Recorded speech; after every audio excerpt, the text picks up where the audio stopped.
Y'all ready to be history? Get started. Welcome. Hi. Hello, everyone. To the Pro Audio Suite. These guys are professional. They're motivated. Thanks to TriBooth, the best vocal booth for home or on-the-road voice recording. And Austrian Audio, making passion heard. Introducing Robert Marshall from Source Elements and Someone Audio Post, Chicago. Darren Robbo Robertson from Voodoo Radio Imaging, Sydney. Tech to the VO Stars, George the Tech Whittam from LA. And me, Andrew Peters, voiceover talent and home studio guy. Line up, learner! Here we go. Welcome to another. Be like Robert. Yeah, good idea. Is this enough of a high-pass filter to sound like Robert? Yeah, that's right. it. Perfect. Yeah. Sorry. Yeah. Welcome to another Pro Audio Suite. You probably guessed that's what you're listening to. Thanks to our sponsors, TriBooth, TRIPAP 200 is your code to get $200 off, and Austrian Audio, making passion heard. And don't forget, we plead with you, we beg you, please subscribe, like, share, do whatever people do on the. And fill out any survey we put out there. Yeah, tell a that's right. friend. Oh, and can you give us your surveys. bank details as well, the login details for your personal bank? That'd We be won't fun. use them. Cool. We just need to keep them on file. That's all. Yeah. Well, it's handy to have because it's all part of our research and survey, so we just know who our audience actually is and how your much tax money return. they don't have anymore. That's right. And your tax return. Yeah. Indeed. Yeah. Yeah, My parents are going to have to stop listening to it. because they will actually call us and give us their bank details, I'm guessing. Yeah, exactly. Now, this was something that George sent to us, it would have been months ago, and we've just kind of put it on the back burner.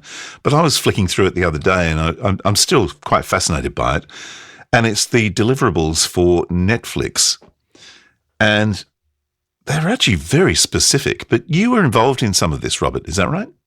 Well, actually, I think I may be misunderstood, to be honest. You said deliverables, and not so much the deliverables, but Netflix has other specs for how to go about, just producing stuff, and they provided a lot of information to all their teams about how to like keep production going during the pandemic, and so tools and how to use them for remote ADR, for remote mixing, all those things. So that's where we had a lot of discussions with Netflix and making sure that best practices and what's the best way to use this software, that software, and in fact, something like RTL came directly out of those discussions with Netflix, I think, amongst other but not so much the delivery spec. Because we're not, we're facilitating the remote mixing, but we're not necessarily metering it. And I probably shouldn't have said deliverables. I should have said specs, because the thing that fascinated me was where it says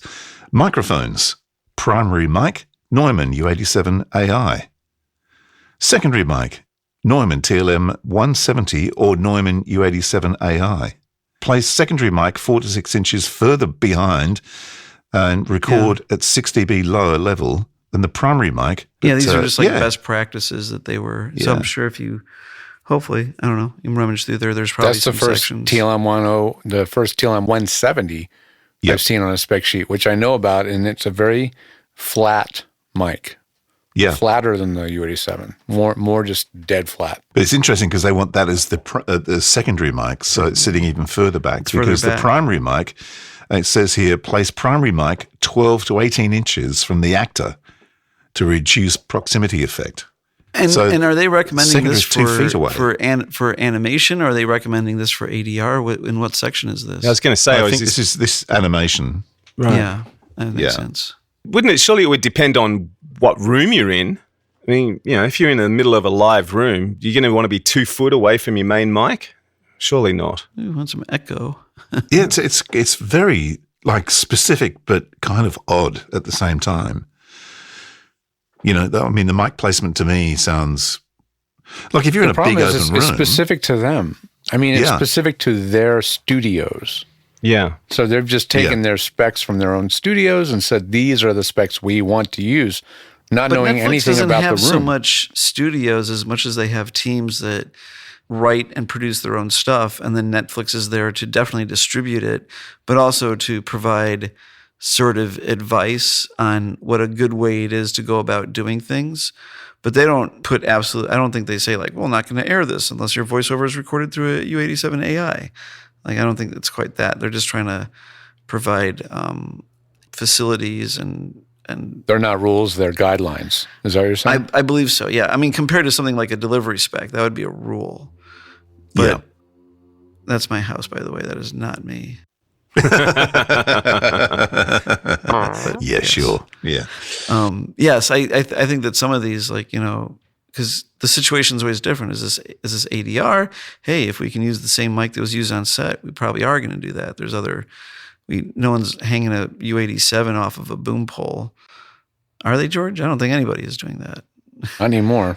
Yeah. No, exactly. Yeah. So I think those are guidelines and helpful tips and ways that they try to help the teams that they have hired to make independent films. It really is like a lot of independent operators. Like I don't think that Netflix is quite like Disney in that sense, where Disney's really got their hands into the production. Netflix, I think, is letting teams do what they do, and then providing support and advice and, filling in the gaps more so. Yeah. But even things like on this, they talk about preferred brands of preamps. And the preferred brands are Millennia, John Hardy, SSL, Grace, Neve, API, and BAE. That's a pretty wide range, huh? Yeah. I mean, if you compare a Grace to a Neve, they're so different. It's Just- like completely they just went different. They're all really expensive. Well, they just Yeah, went well, to the that's true. catalog and picked all the top, Yeah. No, that's not entirely true. But I mean, those are all sort of like the venerable brands, right? Wouldn't you say, Robert? Yep. The I'd say so. venerable I mean, mainstream brands. There's other stuff in there, but I mean, John Hardy and definitely, all of them. I mean, you just say like anything from Neve. It's like, okay.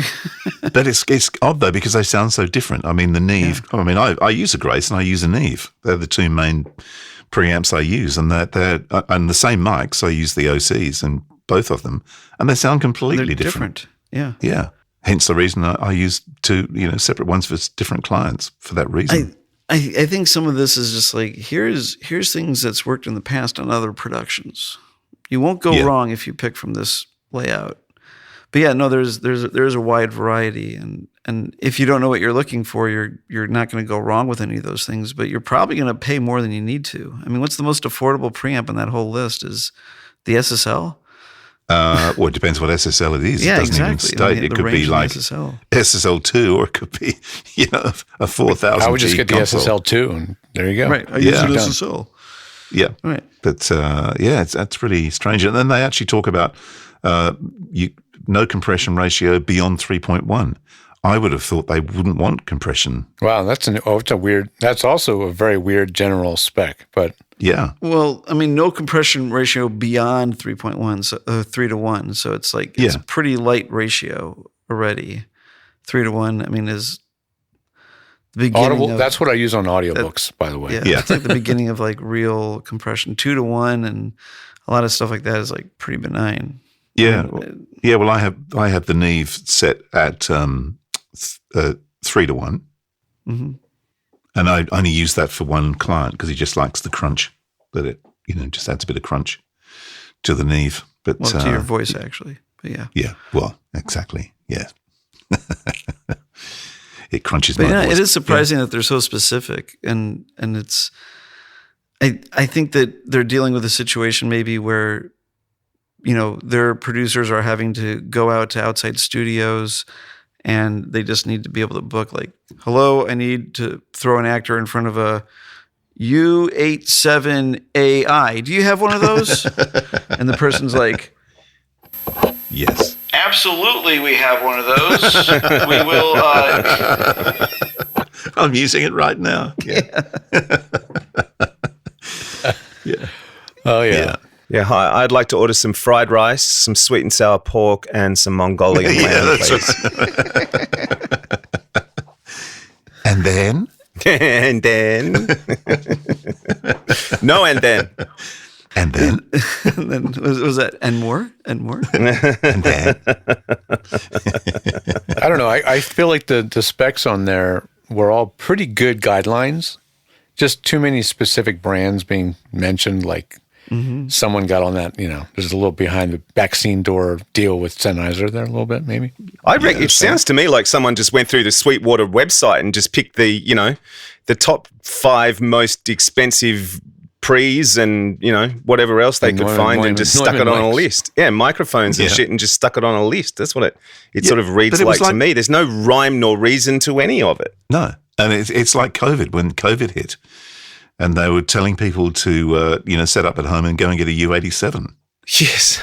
It's like, what? Yeah. I mean, you just think about the microphone preamps that are not on that list. It's like, well, a really good Focusrite ISA is going to do as well as some of those preamps, probably. Of course. It's going to be in that range. Yeah. Well, why isn't there an 818 in on that that same list? price range? Yeah. Why isn't there an 818 on the list? I'd take that over a U87 any day. Yeah. I think that list was probably honestly made before the 818 was even on the market. Probably. Right. Yeah. Well, it should be amended. But the reason why the 818 is not on the list is because there's not 100,000 studios that have been using an 818 for 20 years already. Yeah. Yeah. It's true. And so it's not the safe choice by someone who doesn't know. Like whatever, some big project is done on a U87, they're not experimenting. That should be good. Well, it's just about every pro studio you walk into pretty well up until probably the last 10 years, I guess, would have had U87. a 416 and a U87 standard kit. Well, if they were a music studio, they probably didn't have a 416, but they did have a U87. Correct. Yeah. Yeah. So they were kind of everywhere. Yeah. And it's like you can't go wrong with that because everyone expects that. And it's just an amazing piece of marketing. A 170 is much flatter. Yeah. It's the same price, but the 170 has no transformer. It's an accurate mic. The U87 is not that. Maybe that's not even the right word. It's just, like you said, it's more colored. The 87 is colored. It's a brush. Yeah. The way I always think of microphones is that they are literally like paintbrushes, and some are thin and thick, and they have a different texture, the way they lay the paint onto the canvas, and they all have a slightly different feel. And it's subtle, but as Andrew's noted, it's like he hears the difference. And there is definitely a difference between microphones and preamps and things. And if they were going for pure fidelity, they would go with the Sennheiser MKH 800. That would be the mic to use. Yeah, if I was going for fidelity. That's that side address multi-pattern one, right? Yeah. That thing's nice. If I was going for something that was accurate, super clean, DPA flat, 4011. I'd go for the Gefell M930. Sure, that's good too. Yeah. I mean, they're great mics, and you don't see them really anywhere, particularly unless you're in Europe and you go to a radio station in Sweden, and they'll be full of them. They do sound. I remember when you were, because that's your mic, right? Yeah. I've got one in the box. Yeah, and I remember taking that to a studio, and they actually were going to go and dump all their they had 87s. I think they were going to get rid of the 87s and buy M930s. I remember being blown away by it when you first. I was just talking to you one day, and you what is that? Yeah, beautiful. It just sounded so clean and smooth. Yep. Yeah. Yeah, they're great mics. They're just doing very safe recommendations. Yeah. That's what they're doing. Yes, they are. Speaking of safe recommendation, get yourself an OC818. You'll love it. And speaking of recommendations, we want your recommendations on what should be on our mic pre. Ooh. Oh, yes, our interface, yes. Oh, yeah, take our survey. Yeah, Yes. take the survey. The ultimate audio interface for voiceover. We want to know what it is so we can get it made. What's important to you? Yep. Yeah, and the other thing I think that we also want to know is, even if you don't have any ideas as to what might be on the perfect one, we would really like to know what you like and don't like about your current rig, because that would also be helpful. Yeah. So jump onto theproaudiosuite.com and you'll find the link right at the very top of the page. Can't miss it. Well, you can, but let's hope you don't. If you're blind. Yeah, that's it. Exactly right. Well, that was fun. Is it over? The Pro Audio Suite, with thanks to TriBooth, and Austrian Audio, recorded using Source Connect, edited by Andrew Peters, and mixed by Voodoo Radio Imaging, with tech support from George the Tech Whittam. Don't forget to subscribe to the show and join in the conversation on our Facebook group. To leave a comment, suggest a topic, or just say g'day, drop us a note at our website, theproaudiosuite.com.